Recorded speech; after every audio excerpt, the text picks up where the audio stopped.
श्री भजन कुटी सेवा संस्थान अध्यक्ष संत स्वामी बालकृष्ण देवाचार्य जी महाराज, स्वामी चित्रपूर्व आनंद सरस्वती साध्वी जी, सहयोगी श्री लक्ष्मीनाथ सेवा समिति, बहुत सारे गणमान्य सेवा भावी के धनी उपस्थित हैं। सेवाएं श्री भजन कुटी वृद्धाश्रम, श्री भजन कुटी गौशाला, श्री भजन कुटी बाल बालिका आश्रम सदन, निःशुल्क सेवा शिक्षा संतोष जी, सर राहुल राय, कुमार शर्मा, विनोद जी, महेंद्र शर्मा, अमित विशेष, पिंटू ठाकुर, श्याम जी ब्रज विकास ट्रस्ट अध्यक्ष विश्वनाथ भजन को एक ऐसा स्थान जहां पर अदाओं के लिए खाना पीना रहना, बालक बालिकाओं के लिए निःशुल्क शिक्षा दी जाती है और राधा रानी रसोई में दैनिक भंडारा और सुबह का चाय का वितरण किया जाता है, जिसमें गाय ब्रज में कहीं भी चोटल्ले हो जाते हैं, बीमार गायों के लिए और जो भी गाय कटान के लिए जाती हैं, उनको प्रशासन पकड़कर भजन कुटी गौशाला में भेजा जाता है। भजन कुटी गौशाला वृंदावन में गायों की रक्षा, बच्चों की सुरक्षा और वृद्धों के लिए हर समय तैयार रहती है। सभी देशवासियों से अनुरोध है कि अपना सहयोग गौशाला, अनाथ बच्चों के लिए गधा, महिलाओं के लिए धनकुटी सेवा संस्थान द्वारा सहयोग करें।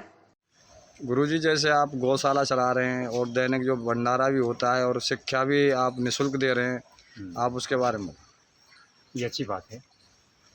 ये जहाँ पर हम लोग मौजूद हैं, ये भजन कुटी आश्रम है और इस आश्रम का संचालन श्री भजन कुटी सेवा संस्थान ट्रस्ट के द्वारा है। और ये भजन कुटी सर्वप्रथम इसकी जो शुरुआती जो है लगभग 450 वर्ष पुराना इसका इतिहास है। ये आश्रम ये वहाँ से इस्टेब्लिश है। ये षड गोस्वामी कृपा जी, महाप्रभु जी कृपा से वृंदावन खोजी करने जब निकले दक्षिण भारत से, तो वहाँ से आते आते कुछ दिन तक यहाँ पे इन्होंने साधना की, ऐसा गौड़ीय साहित्य में प्रमाण है।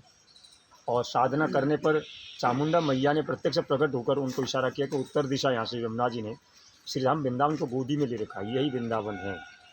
उससे पहले जब ये वृंदावन जनमानस से लुप्त था, किसी को जानकारी नहीं थी वृंदावन कहाँ पर है। तो ये भजन कुटी तभी से है, क्योंकि संतों ने भजन किया था, इसलिए इसका नाम भजन कुटी पड़ा। अभिलेखों में भी भजन कुटी है और मौके में मंदिर राधा गोविंद लिखा हुआ है अभिलेखों में भी, पूरी रकबा में मंदिर है। और उसके बाद ये आश्रम के रूप में तब्दील है। ये आश्रम पहले भी गौशाला थी, वृद्धाश्रम भी जो अभी हम लोग भंडारे में जो आए थे वो इसी की शाखाएँ, वृद्धा माता केवल माताएँ रहती हैं। 250 वर्ष पुराना उसका इतिहास है। और यहाँ पे जो विस्तार से गौ माताएँ सामने आश्रम के अंतर्गत हैं, ये गौ माताएँ 2015 से हैं। उससे पहले भी गौशाला बनी हुई थी, लेकिन कुछ कम मात्रा में गायें थी। अब 2015 से हम लोगों ने एक प्रकल्प बनाया कि जो ब्रज क्षेत्र में या बाहर पीड़ित गाय, जो सड़क में घायल होती हैं, एक्सीडेंटल गाय हैं, या कट्टीघर में जो जाती कटने के लिए, उनको छुड़ा के पुलिस प्रशासन, गौर दल वृंदावन के सामाजिक संगठन लोग भी यहाँ पे छुड़ा के लाके गाय को ये छोड़ते हैं और हम लोग उनको रिसीव करते हैं बाकायदा विधि से, और इनकी डॉक्टरी ट्रीटमेंट करते हैं आदि सब कुछ करने के बाद जब ठीक होती है तो फिर इधर बाड़ा है, गौशाला है, यहाँ इनकी सेवा करते हैं और रात दिन इनकी सेवा में लगे रहते हैं। और आश्रम की तरफ से अन्य प्रकल्प है हमारी। एक तो श्री भजन कुटी अनाथ गौशाला, जहाँ हम लोग खड़े हैं बातचीत कर रहे हैं। दूसरी सेवा है, प्रकल्प है श्री भजन कुटी वृद्धाश्रम परिक्रमा मार्ग पे है, इसी की शाखा है, जिसमें दैनिक अन्न क्षेत्र चलता है। सुबह 12 बजे से लेकर 2 बजे तक कोई भी अव्यागत संत महात्मा लोग, संत माताएँ, वृद्ध माताएँ, कोई भी आ जाते थे लोग, उनको भोजन बाकायदा बैठाल कर पत्तल धोने में बहुत नियम पूर्वक उनको बैठाया पवाया जाता है और भेंट भी देते हैं करीब करीब। और 166 वृद्ध माता रजिस्टर्ड है हमारे।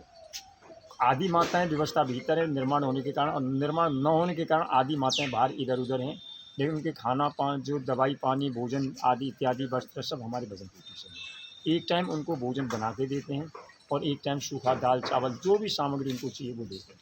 और डॉक्टरी भी 24 घंटा हम लोग उपलब्ध कराते हैं। उनका शरीर, पार्थिव शरीर छूट जाता है तो हम लोग अर्थी देकर यमुना जी में जो संस्कार है हमारे विधि से हिंदू सनातन के आधार पर उनके संस्कार भी करते हैं, उनके नाम से भंडारे भी करा देते हैं। ये सिलसिला पहले से ही चला आ रहा है। और तीसरी सेवा जो प्रकल्प है वो है वृद्ध माताओं की सेवा, और तीसरी जो प्रकल्प है बाल बालिका आश्रय सदन भजन कुटी। ये मोतीझील में सामने साध्वी जी हैं, इनके अंदर में है। ये भी भजन कुटी की मेंबर हैं साध्वी जी। और अभी 36 बच्चियाँ करीब हैं हमारे पास। उनकी अवस्था 4 साल से लेकर 11-12 साल तक की हैं। उनमें से लगभग 70% जो बालिकाएं हैं वो कोविड में, जिनकी माताएं, माँ बाप जो हैं बिल्कुल नहीं रहे, एक तरह से समझ लीजिए कि उनकी गार्जियन का भी अभाव है, तो भजन कुटी गार्जियन है, तो उनकी अच्छे स्कूल में शिक्षा दीक्षा देके ये मुहिम भजन कुटी का है। उनका कहना है कि हमारा कहना है कि एकमात्र हमारी लाइफ को बनाना है, मानव को बनाना है या समाज को बनाना है, देश को बनाना है, एजुकेशन। अगर उन बालिकाओं को हम एजुकेशन देंगे तो इनका फ्यूचर ना विवाह कराने की ज़रूरत, हमें कोई अपने आप ही उनका साम्राज्य वो खुद क्रिएट कर सकते हैं।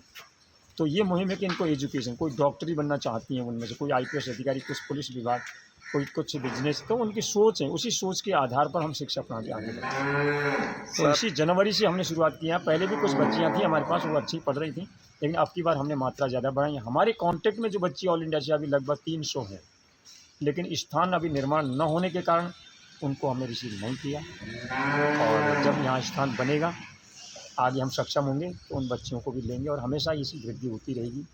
तो ये सेवा प्रकल्प है। और प्रातःकाल की जो सेवा है परिक्रमा में, गर्मी में दूध और केला और कुछ भेंट, कोई भी आ जाए उनको सुबह 1-1.5 घंटा उनको परिक्रमा में परिक्रमार्थियों को दे देते हैं। सर, मीडिया के माध्यम से आप क्या संदेश देना चाहोगे जनता को? मैं यही संदेश देना चाहता हूँ कि पूरे भारतवर्ष के अवार्ड के लिए कि ये सेवा के लिए भजन कुटी आश्रम है, सिर्फ सेवा। हम कोई अपेक्षा किसी से नहीं करते। जैसे गौ माताएँ ये ब्याह भी गई, इनके पास कोई दूध नहीं है, दूसरे गाय से बाजार से दूध लेकर इनके बच्चों को पालना पड़ता है। ये टॉर्चर की गाय हैं। धन्य है कि ये गौरक्षक दल वाले, धन्य है पुलिस प्रशासन जो इससे हत्या से बचा के, इस मृत्यु के मुंह में पहुंची हुई गायों को भी बचा के भजन कुटी ला के छोड़ देते हैं। और हम लोग सौभाग्य इनकी सेवा तन मन से करते हैं। ये हमारी क्या है, जनता की सेवा है। हम उनसे भिक्षा लेते हैं। हम यही चाहते हैं कि भाई जो भिक्षा देना चाहेंगे वो संसाधन दें, जो चाहें वो आएँ, स्वयं देखें, मौके में देखें, इनकी जो आवश्यकता है उनकी सेवा करें। हम ये अपेक्षा करें, हमें मनोबल होगा, हम आगे बढ़ेंगे, इनकी सेवा करेंगे। हमारा जीवन साधु है, साधनोतिथि परकारमिति साधु, सेवा करना हमारा जीवन है। यही भजन कुटी का लक्ष्य है।